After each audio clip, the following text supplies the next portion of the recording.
This is the video for the Lesson 3 Step-by-Steps. I'm beginning in the book on page 54. I will be following the steps pretty closely but might change up a couple of things. The first thing that we need to do is open Memo from the Lesson 3 data files. So I'm going to navigate there. Once again, these are in the BizEd directory, 2007 folder, Word folder, and Lesson 3. And the document we're opening is Memo. We're going to immediately save it to your student U drive. Oops, I think I clicked on Save As. There we go. So that pops up. And navigate to the folder, your Computer Apps folder, where you want to save it so that you can make the editing changes to it. And we are going to call this Driving School Memo.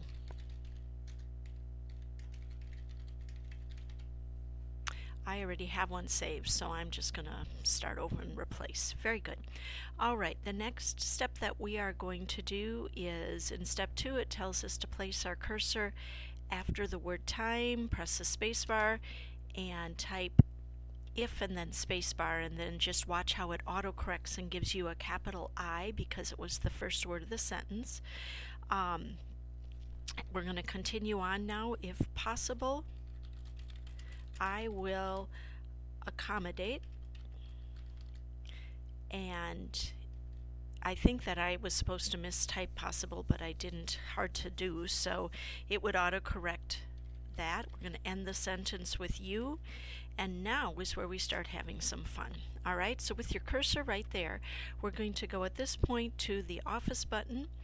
We're going to click on this word options here, and I'm going to be showing you some things that you could go in and change and make people who use the computer after you have some difficulty, but it'll be traced right to the hard drive of your computer. So please only use the options that I'm showing you, practice them, but don't change anything else, okay? So where we're going to go next is we're going to go to the proofing link here. Make sure first of all that in the autocorrect options here that these four in each of these areas are selected. That means everything's running correctly. But we're going to open autocorrect options right now. And in doing so, we are going to type your initials and replace it with your name. Okay, so in the autocorrect tab that opens up, type your initials and replace with your name. Once you get that done, you're going to add this to the autocorrect list of words that kind of like misspellings that can be changed and so on. Now for the time being, your name is going to show up within it. This is saved to the hard drive of your computer. We're going to delete it, so go ahead and practice this in case this is a feature you'd like to use at home, or if you want to use it at school and then delete it, or if you're okay that your name ends up being in the directory. But do not go in and make goofy shortcuts for words that will, for example, insert swear words, because like I say, I can go back and see the time of day that this happened and you would be in a little bit of trouble. Okay, so what we're going to do next, now that we've made these changes, is we'll click on OK and come back to our memo. We're going to say that this memo is from you. We can do that now by typing your initials, deleting David from the From column, and typing your initials in, press space bar, and boom, there's your name. Okay, that can be a wonderful correction feature as you're working with it. Now when you mouse over your name, you get these autocorrect options, and just so you know, you could say, if you really wanted that to be JW, in my case I could change that here, or I could say do not autocorrect this anymore, or I could once again open up my autocorrect and then that would get me back in if I wanted to make an additional change or whatever. Now if I want to get rid of an autocorrect feature that I've set up, I'll type in this case my initials, and I'm going to say, you know, I'm done with that feature. I'm going to delete it now so that, you know, somebody else doesn't accidentally get my name when they try to type in some initials. So now that, if I don't do anything, once I've pressed delete, that is now gone. If you're curious, you can alphabetically go to where your initials began and just double check that it doesn't appear there. I get down to the J's here. But you can see that for your name. Yep, and there are no J's apparently, or just one autocorrect in the J's. Okay, very good. So now the next thing that we're going to practice is something called quick styles. Now what we're going to do with this is some of the features that are set up within the software that I know you've already used. We can close out of this. We're to go to the end of the document. I'm now on page 57, so we're going to go to Control N to take us down to the end of the document. And we're going to type a number 1 and a period, and then press Tab. And you can see that automatically assumes that we want to create page numbering right now. Once again, if we don't, we can undo it, or we can stop, or we could go into the control features to go through that if we wanted to make any changes. But we're actually happy with that. We do want to number some items. And so on page 57, they want us to, we're not going to take the time to type all these things, and we're going to check each student's name, pretend that's the first thing we're listing. We're going to press number 2, and we're going to notice that if you type an ST after a number, it automatically gives you a superscript when you type it. Once again, if you didn't want that to happen, you could say undo, but it assumes because it's associated with a number that you could do that. So once again, I'm going to do these very incomplete because we don't need to spend our time here. But if you can, we're going to add one third one. If you have questions, refer to the site www and davidsdriving.com, and we're going to enter down, which automatically gives us a number 4. We can delete that if we're done with our numbering, which we are. Now, you also know this, that when you type in what the software assumes is a website address, you can if you hold down your control key and click on it, it would go to that site. I'm holding my control key, and that's why I'm getting the mouse over. There's times though, and maybe you've been annoyed by this, where you just wanted to list a site without having it show up as a hyperlink. So in this case, we could just, if you do stop automatically, I wouldn't suggest that, but you can undo the hyperlink, and then that will just list it as black text. So that might save you some time if that's something that you want to do. The next thing we're going to practice is a feature called Quick Parts, and right now we're going to insert one that works for us. And so what we're going to do now, where we have, we're going to select your name from the, and now, by the way, I'm at the bottom of page 58 if you'd rather follow in your book. The from line, we'll select our name, and we're going to go to the Insert tab, and under the text option, we have this option called Quick Parts. Okay, if you drop down here, it gives us a few things. We'll do that later, but what I want you to do right now is to just select it.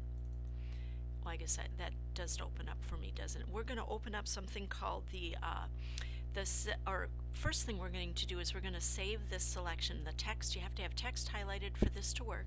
Save this selection to the Quick Part gallery. Okay, and you'll notice that it lists the information, but rather than listing it as your name with your first and last name, we're going to just change this. We're going to name it here because once again we have your name highlighted. So we're going to change this name to my name and click on OK.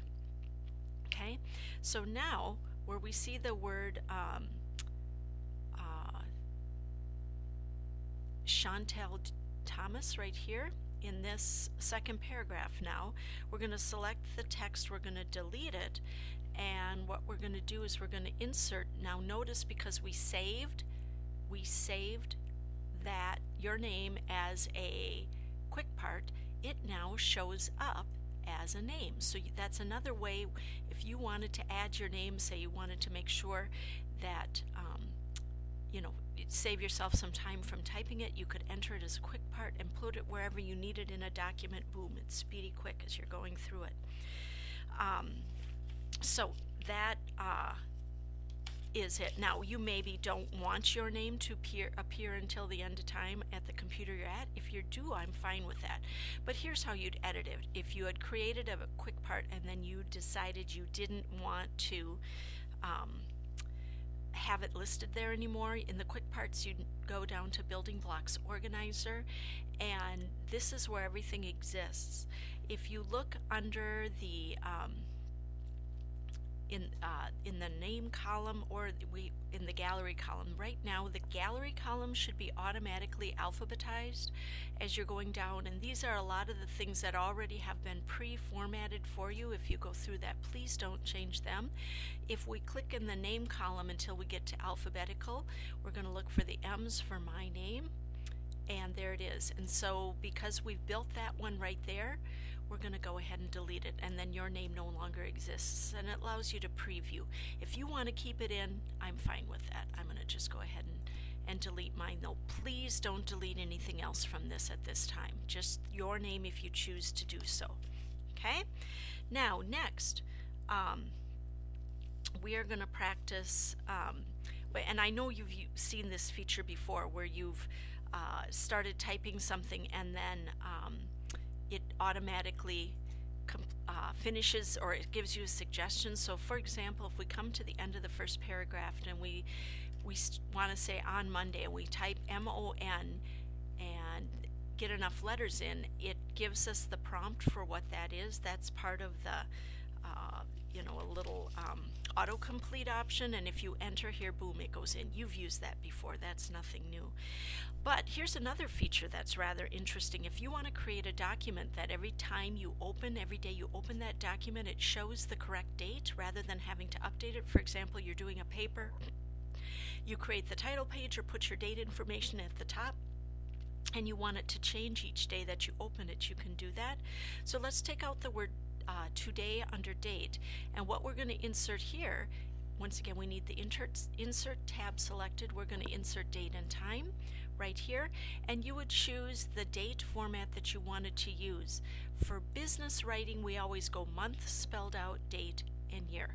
Okay, but here's what makes it happen so that every day you open it up, it's adjusted to the new day, is this update automatically. Okay, looks like you just typed the date in as normal here, but if you open this up on another date, you're going to see that it shows that correct date as you're going through it.